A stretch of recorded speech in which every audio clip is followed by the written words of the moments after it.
ಹರ್ಷಿತಾ ನೋಡ್ರಿ ಇಲ್ಲಿ. ಹಾಂ, ಎಲ್ಲ ಆವಲ ಬೆಟ್ಟಕ್ಕೆ ಹೋಗ್ತಾ ಇದ್ದೀವಿ ಈಗ. ಆವಲ ಬೆಟ್ಟಕ್ಕೆ ಎಲ್ಲ ಆವಲ ಬೆಟ್ಟಕ್ಕೆ ಹೋಗ್ತಾ ಇದ್ದೀವಿ ನೋಡಿ. ಎಲ್ಲಿದೆ ಗೊತ್ತಾ ಆವಲ ಬೆಟ್ಟ? ಅದೇ ಆವಲ ಬೆಟ್ಟ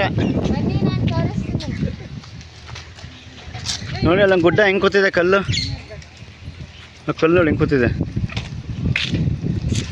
ಕಲ್ಲು ಮೇಲೆ ಕಲ್ಲು ಹಿಂದೆ ಹಿಡಿದೆ ಅಲ್ಲಿ ನೋಡಿ ಮುಂದಕ್ಕೆ. ಹಾಂ ನೋಡಿ ಈಗ ಸತ್ಯ. ಹಾಂ,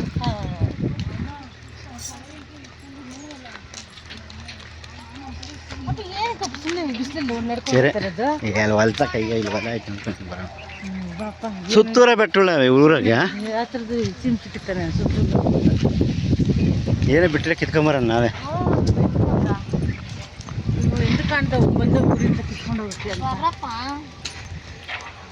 ನಾವೆಲ್ಲ ನೋಡಿಬಿಟ್ರದ್ದು, ನಮಗೇನು ಬೇಡ.